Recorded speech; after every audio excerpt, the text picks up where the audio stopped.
circumstances, but it is considered as a disorder when it is out of proportional to the laws and when it is abnormally prolonged, remaining more than 2 weeks. Before 2 weeks, you are not going to label someone as a case of depressive disorder. And the cardinal symptom or typical symptom of the depression are depressed mood, lack of interest, and lack of energy. You can remember it with the mnemonic DIE. D for depressed mood, I for interest, which is lack of interest, and E for reduced energy. And the other common symptoms which are related to the depression are decreased attention and concentration. Sorry, uh, decrease attention, concentration, decrease self-esteem and self-confidence, and ideas of guilt and suicidal ideas. And there are the biological symptoms of depression, which are the disturbed sleep, decreased appetite or disturbed appetite, and the menstrual cycle irregularities in the females. And the according to the symptoms, depression is categorized into mild, moderate, and severe. And there are certain scales which assess the severity of the depressive disorder. Lifetime risk of the depression is in male is about 8 to 12%, and in female 20 to 26%. Means depression is twice common in the females. And what are the reasons behind this? Actually, it has been thought that females are more vulnerable to stressors and more capable to express their emotions. Means कि ये है कि जब खवातीन पे कोई बात होती है तो वो जल्दी रो पड़ती हैं, और अगर कोई मेल रोता है तो उसे कहा जाता है कि भाई क्यों रो रहे हो, मर्द के बच्चे बनो. ये एक actually it's a common stigma related to our society के male should not express their emotions. And the rate of depression is twice common in women. The other reason is that there are certain hormonal changes in the females, so females are more vulnerable to depressive disorder. And WHO has stated that in 2030 it's going to be the fourth most common medical illness. Pause, pause. And about 30% of the patients commit suicide. And about 300 million people are suffering from the depression worldwide. At this time, about 300 million people are suffering from the depression worldwide. Pause. Pause.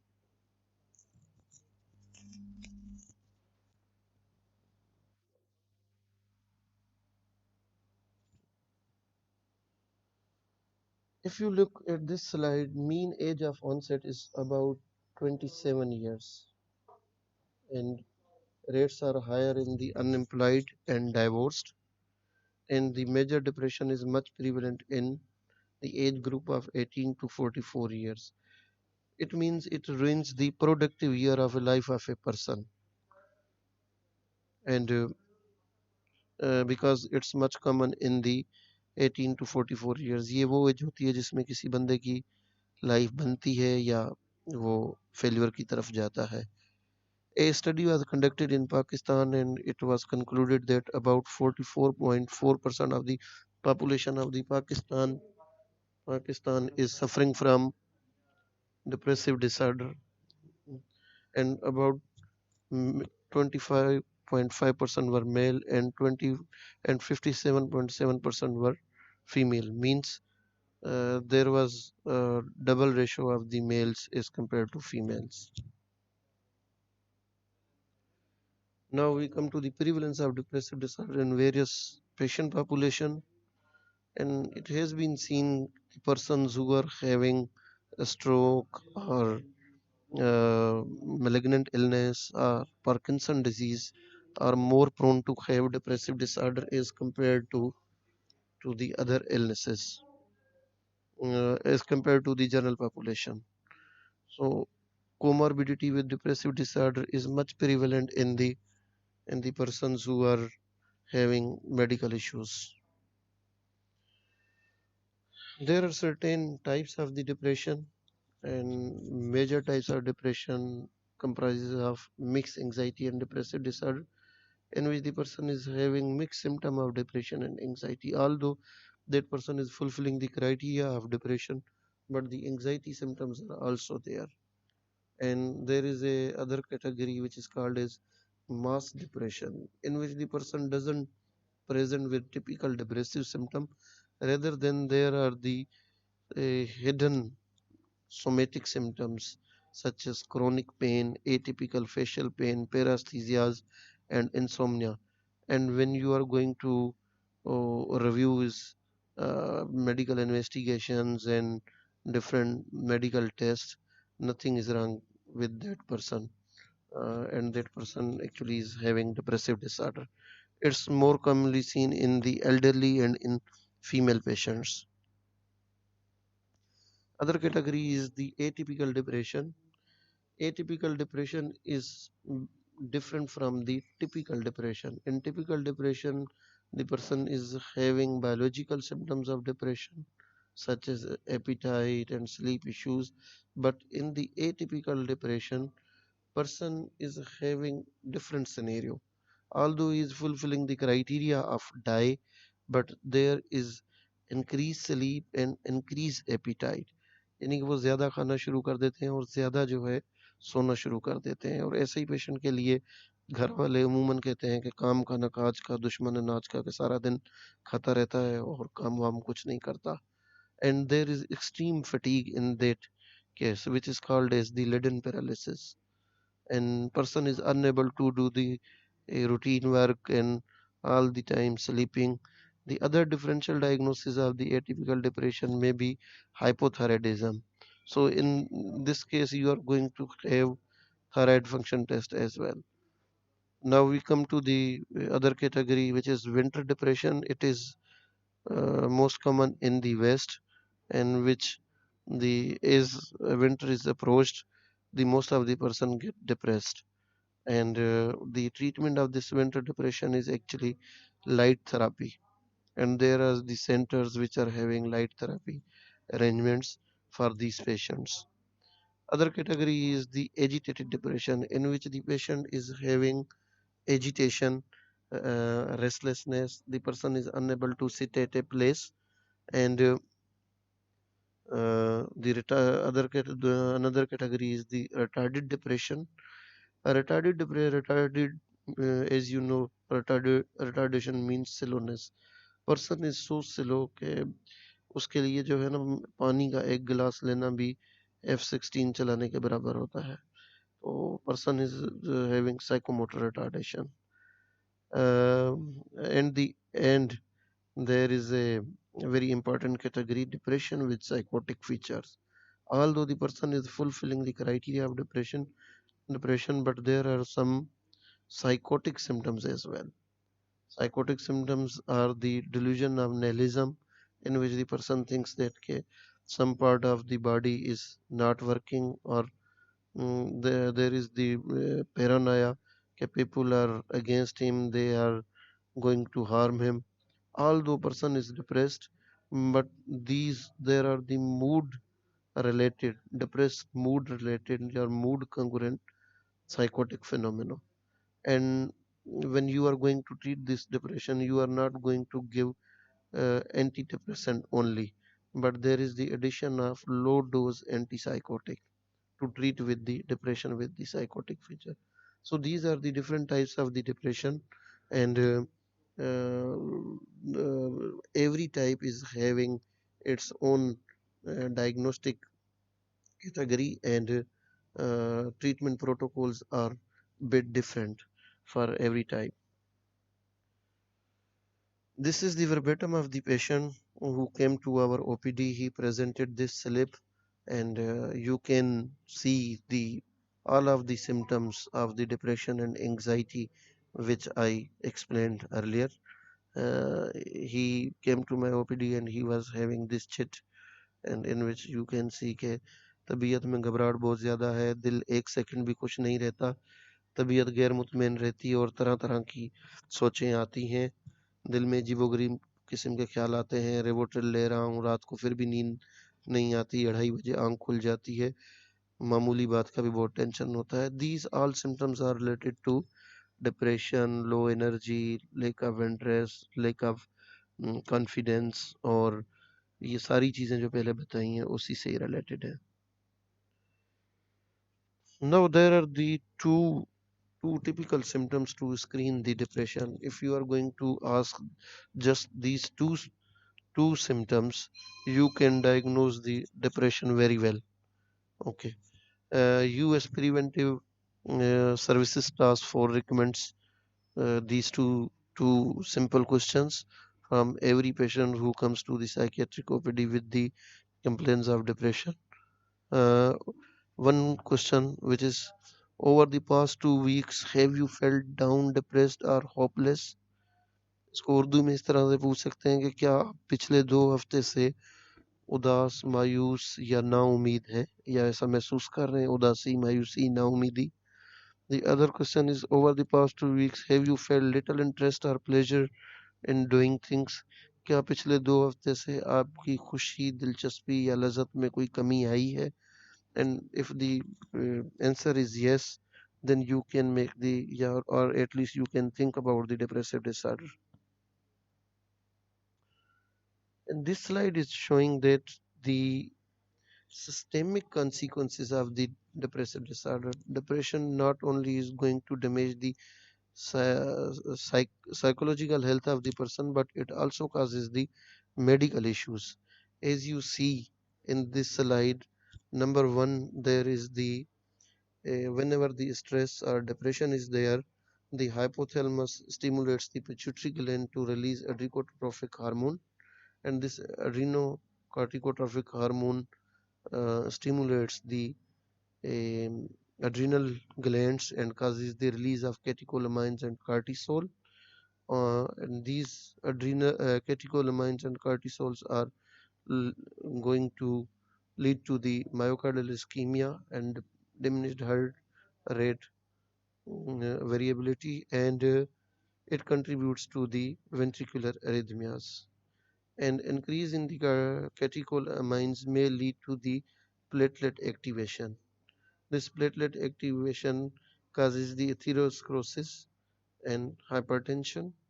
And on number 5 is the cortisol. Cortisol is going to antagonize the insulin and contributes to the dyslipidemia and type 2 diabetes mellitus obesity. And uh, cortisol also suppress the immune system of the person, so the person is more prone to have infections, or there is delay healing of the wounds. Means if someone is depressed, there is delay wound healing, that person is prone to have myocardial ischemia.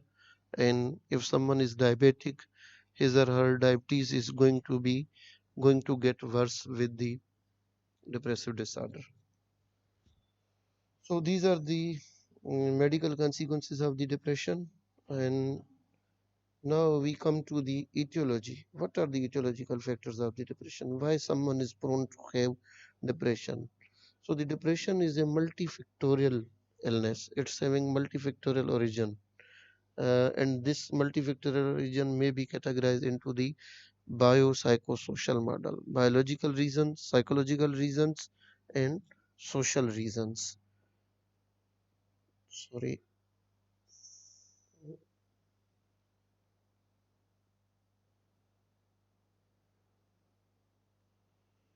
Now, first we come to the biological reasons. In biological reasons, there is the deficiency of the certain neurotransmitters.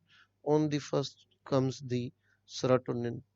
Whenever there is the deficiency of serotonin, there is the anxiety and depression. The person may suffer from the serotonin deficiency. Serotonin, how you can find the serotonin was the reason of the depression? Actually, it has been seen in the depressed patient that they have low plasma tryptophan levels as compared to the normal healthy people, and it has been seen they have decreased quantity of 5-hydroxyendole acetic acid in their CSF, and low level of the 5-hydroxyendole acetic acid is also related to the suicidal ideas, and the persons who committed suicide were also having low level of 5-hydroxyendole acetic acid. It has been proved by the research. And another neurotransmitter is the low level of the norepinephrine. Actually, epinephrine and norepinephrine are the neurotransmitters which are related to the alertness and confidence and uh, increased activity. But someone having low level of epinephrine or epinephrine, he may have psychomotor retardation and retarded depression. Dopamine deficiency is also related to the depression, and it has been seen the patients who were having decreased hemomanilic acid levels, which is the metabolite of the dopamine, were more prone to have depression. Another neurotransmitter is the gamma aminobutyric acid, GABA. The persons who were deficient in GABA were also having more anxiety and depressive symptoms. And the research has proved there are certain neurotrophic factors, BDNF, brain derived neurotrophic factors, which are related to the neuronal regeneration. But someone who is having deficient brain derived neurotransmitters were having uh, more depressive symptoms. As you see this slide, uh, a patient who was having depressive disorder, but when the BDNF were given from the outside, there was the regeneration of the neurotransmitters. As you see in this slide, there was the regeneration of the neuro. These are the dendritic process of the different neurons.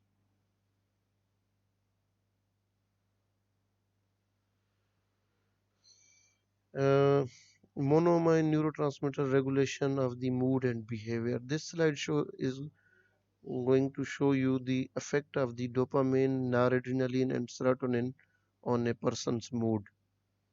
If you consider the dopamine, actually, dopamine is related to the motivation, pleasure, and reward, along with the interest and attention and mood reactivity. Like that, noradrenaline is related to the alertness and energy, and the serotonin is mostly related to the obsession and compulsions, along with the anxiety and depressive state. So this phenomenon is well explained in this slide. If someone is having more deficiency of serotonin, then he is going to have more obsessive and compulsive symptoms along with the mood symptoms. But if someone is having deficiency of dopamine, then he may develop decreased energy, decreased pleasure, and decreased activity. And noradrenaline is also having same effect because it's related to the alertness and energy. Now we come to the psychosocial factors. As I already told that biological symptoms are related to the neurotransmitters, and now we are going to discuss the psychosocial factors as according to the biopsychosocial model. It has been seen early environment of the person is having a great impact on the mm, personality and the future consequences. If someone is having childhood adversity, life events during the childhood, and parental deprivation means that someone's father or mother was died in his or her childhood, that person is more prone to have depressive disorder.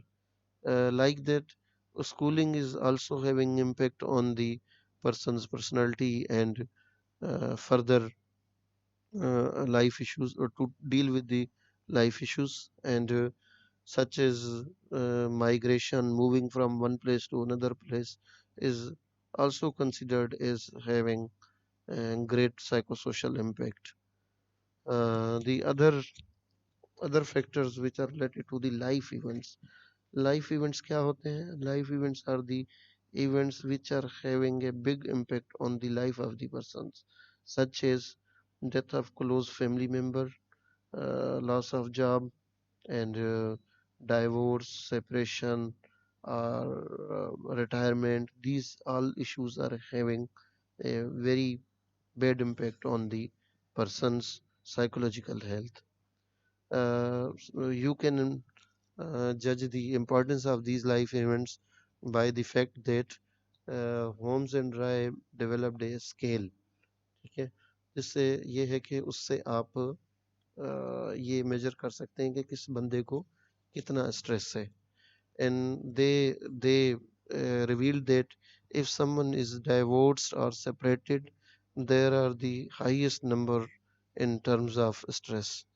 जैसा कि उन्होंने divorce को number दिए 100 में से 95, इस तरीके से सेपरेशन को 90 नंबर दिए, और उसके बाद आता है कि death of close family member जिसको 85 तकरीबन नंबर दिए गए.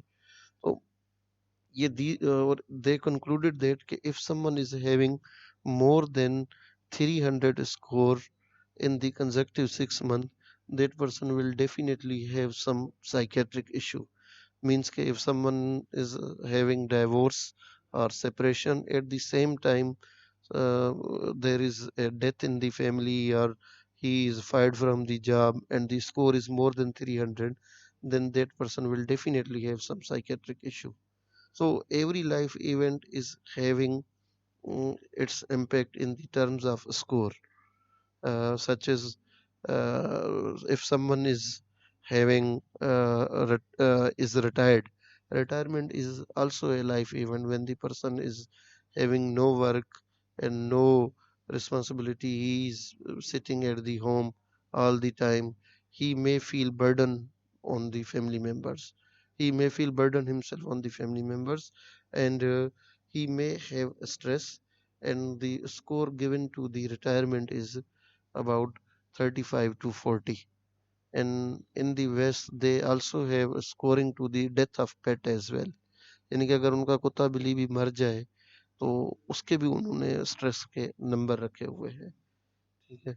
And the other issues related to the depression are the poverty, unemployment, financial and housing difficulties, low educational status, law and order situation.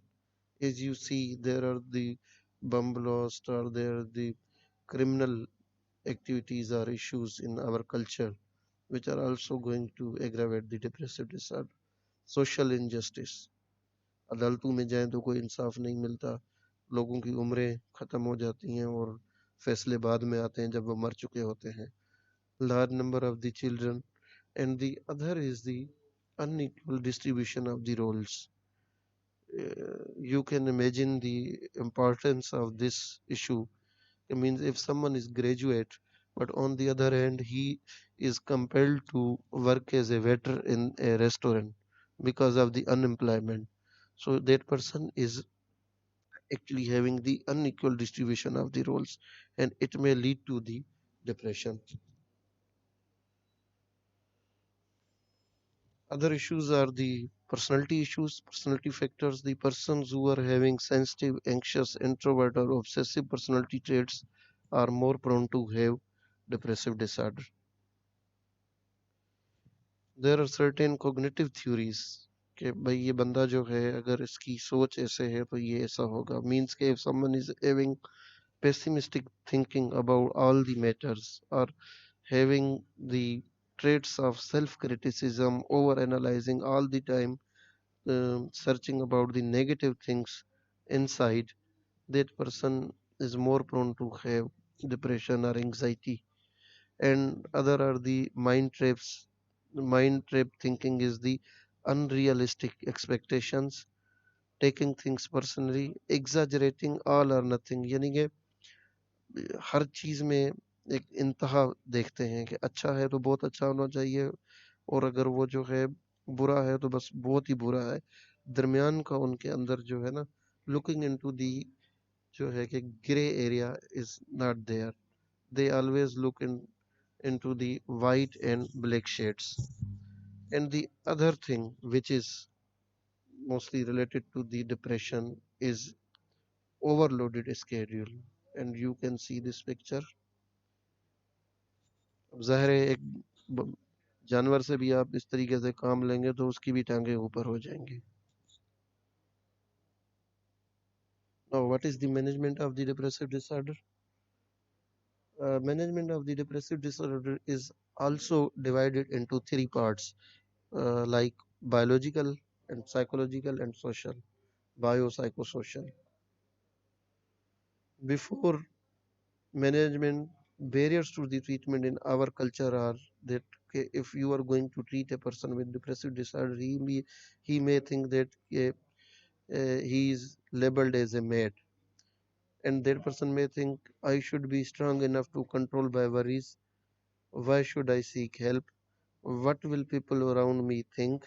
This is actually the stigma related to the psychiatric treatment. And that person may think that doctor has probably missed a medical cause. They are all the time thinking about getting investigated, and the doctor should find some other medical issue because they are having denial towards the psychiatric psychiatric diagnosis, or they are not going to accept the psychiatric diagnostic entity. And that person may justify himself by saying that okay, anxiousness is the part of my personality and it is not treatable. These problems are only treated by the sedative drug. It is a common myth related to the psychiatric treatment. Psychotropics are having side effects only and also mask the natural emotions. Person has to take medication lifelong. Once mentally ill, always mentally ill. These are the common misconceptions and myths in our culture, and this stigma is going to aggravate the psychiatric issue. Now we come to the protocols for the management of the depressive disorder. You have to assess to which person you are going to hospitalize and or to which person you are going to give the treatment on outdoor basis. If someone is having risk of suicide and person is in depressive stupor, or he is or she is having depression along with the agitation or panic attacks, and person is not responding to the different medication which he has been taking in the past, and you have to review the diagnosis, so you are going to admit that person. If someone is having risk of suicide on the interview, you should or you must have to admit that person in the hospital. And there are the psychological approaches, biological treatment, ECT, and others. If someone is having mild mild depression, you are not going to give antidepressant. You are not going to prescribe medications. Okay, and recommended treatment is the cognitive therapy, exercise, and sleep hygiene. And if someone is having moderate to severe depression, or if someone is having poor intake and there is threat to his life, or someone is having suicidal ideas, then you have to prescribe antidepressant along with the psychological intervention.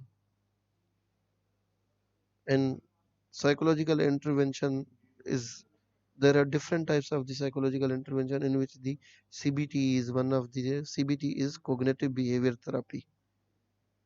I am not going to in details of these CBT, but there are certain techniques to deal with the depression, in which the one is in which reframing is one of the option. Reframing is a technique to change the way you look at the things in order to feel better about them. Reframing doesn't change the external reality but helps you view things in a different and different light and less stressful way. For example, if someone is fired from the job This is the reality. You can't change this reality. He has been fired from the job, but he may reframe his mind by saying that this uh, expulsion from the job may be the another opportunity to get a better job. So it's the reframing. Other is the ventilation. If you are going to share your problem with someone else, means problem is hard. You are going to reduce the pain of that problem by sharing and ventilation. Being assertive involves standing up for your personal rights and expressing your thoughts, feelings, and beliefs directly, honestly, and spontaneously in a way that doesn't violate the rights of others. Means कि आपके किसी friend ने आपको कहा कि यार ये मेरा काम कर दे, और and if you are already overburden और आप कर्टेसी में उसके उस काम को भी ले लें और दूसरे फ्रेंड के भी काम को ले लें, तो ना आपसे वो काम होगा और आपकी अपनी साइकोलॉजिकल हेल्थ बड़ी ख़राब होगी। तो वहाँ पे आपको असर्टिव होने की ज़रूरत है, लेकिन ये भी नहीं है कि आप दूसरे बंदे को हर्ट करें या उसे बिल्कुल ही वो कहें कि जिससे आपकी फ्रेंडशिप ही ख़त्म हो जाए। You are going to express your thoughts, feelings and beliefs directly, honestly and spontaneously कि भाई मैं ये काम पहले ओवरबर्डन हूँ, मेरे साथ ये है, मैं कोशिश तो कर सकता हूँ लेकिन शायद ये चीज़ें ना हो और आपका काम खराब हो जाए, तो वो ज़्यादा बेहतर है कि आप पहले से बता दें rather than कि you are going to take that responsibility and you are not able to fulfill that assignment, वो फिर और ज़्यादा खराब हो जाएगा। Neutralization is more or less similar to the reframing. Other points are the time management. Make a list. What must be done, what should be done, and what would you like to do in the weeks or months. Must जो चीज़ें करनी है वो with in days में है, should वाली जो चीज़ें हैं वो विद इन वीक्स में है, और बाकी चीज़ें आप मंथ्स में भी कर सकते हैं। So you have to make a list of task के कौन सा काम पहले करना है, और बहुत सारे कामों का एक टाइम पे स्ट्रेस ना लें। Learn to drop unimportant activities, say no और डेलीगेट। वही यहाँ पे से नो और डेलीगेट असर्टिवनेस से रिलेटेड है। Plan your day and set achievable goals, कि वो चीज़ें आप करें जो आप अचीव भी कर सकें, छोटे छोटे टास्क बनाएं। Now we come to the antidepressant. In antidepressant there are the SSRIs and there is list of other drugs SNRIs, and I will go through with all this classification, but before that antidepressants are effective non-addictive. Antidepressant के बारे में लोगों का जहन ये होता है कि ये भी एडिक्ट कर देती है, although these are not addictive and not known to lose their efficacy over the time, not known to cause new long-term side effects, and you are going to select an antidepressant by seeing into these factors. One top at the top is the safety of their drug. You have to consider the drug-drug interaction potentials, tolerability, efficacy, payment or cost effectiveness, simplicity of dosing or need for monitoring. These all factors are very much important related to the selection of antidepressant. So this is the classification of antidepressant. There are the tricyclic antidepressant, SSRIs, which are the specific serotonin reuptake inhibitors, which include the escitalopram, citalopram, fluoxetine, paroxetine, fluvoxamine, sertraline, and in tricyclics you are having imipramine, amitriptyline, clomipramine, dothipine. The other group is the SNRI, serotonin norepinephrine reuptake inhibitors, which is the venlafaxine, and other category is the NASA, noradrenergic serotonin, specific serotonin agonist, which is the mirtazapine. It's going to have an impact on the 5-hydroxytryptamine receptors, noradrenaline, and antihistaminic receptors. And the other category is the NDRI. NDRI is the norepinephrine dopamine reuptake inhibitors, means If someone is having psychomotor retardation in which there is the deficiency of norepinephrine and dopamine, so you are going to prescribe this NDRI. So there is the list of mm, different antidepressant, but you have to choose antidepressant according to the height, build, age of the patient, and you have to consider the comorbid illnesses of that person as well. For example, if someone is having cardiac issue, you are not going to prescribe fluvoxamine or tricyclic antidepressant because tricyclic antidepressant may cause cardiac arrhythmias. And if someone is in need of a sedating antidepressant, so you can prescribe tricyclic. And if you are dealing with a student who has to attend the school or college at daytime, so you are not going to prescribe any sedating antidepressant. Rather than you have to give alerting antidepressant such as fluoxetine. So there is the choice of antidepressant according to the height, build, age, and uh, you have to consider the routine of that person, work or occupation of that person, and the comorbid medical illnesses. This is the list or drug of choice in the special group of the patient. For example, if someone is having pregnancy, female having pregnancy, there is the list of the drug which are safe in the pregnancy. In lactation, there are certain drugs such as sertraline and paroxetine which are safe in the lactating period. Hepatic impairment में कौन सी safe है वो भी इसमें है. Renal impairment में कौन सी दे सकते हैं. Even epileptic patient who comes to you with the depressive disorder, which drug you are going to prescribe वो भी इस लिस्ट में है. ischemic heart disease का अगर कोई पेशेंट है या रिसेंट में उसे एमआई हुआ है तो अलॉन्ग विद डिप्रेसिव डिसऑर्डर, तो which drug you are going to prescribe.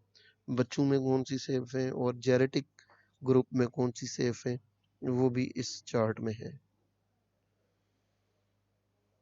And this slide is, I think, last slide, in which if someone is not going to get well with these all medications, at least you have given 2 or 3 trials of antidepressant and that person is not improving. On the other hand, if someone is having suicidal ideas and you can't wait for the medications to have a good effect, uh, so the option is ECT, electroconvulsive therapy, in which you pass a minor quantity of current, I think about 2 to 400 joules, which is going to stimulate the neurotransmitters. This procedure is done twice a week mostly, and it causes the redistribution of the neurotransmitters within the brain, and it's having a rapid recovery as compared to the medications. But this treatment is not considered as a first line. The medication, psychotherapy, then medication, and after that you are going to consider ECT if someone is not improving or there is danger to life because of the suicidal ideas or poor intake. The other option is the vagal nerve stimulation, and new treatment strategy nowadays is the repetitive transcranial magnetic stimulation, which is going to stimulate the brain neurotransmitters, but this is costly procedure. And what is the duration of the treatment? If someone is having first episode of depression, you are going to treat that person at least for 6 to 9 months. Means that you have to continue medication for 6 to 9 months. And if someone is having second episode of depression, then 2 years. And if someone is having recurrent depression after every 6 months or years, then treatment may be 2 years or more. Other non-pharmacological approaches to treat with the depressions are the use of tyramine containing foods, जो कि फिर serotonin के बनाने में help करती हैं. These are the bananas, yogurt, chicken liver, and red beans. Education of the patient and his family about the prevention and harmful use of the psychoactive substances, sleep hygiene, exercise, problem solving techniques, participation in the social activities. Means कि engaging that person to positive activities, stress management, and time management. And this is the last slide in which you see the one patient is saying to the another, my doctor told me to avoid any unnecessary stress, so I didn't open his bill. Thank you very much.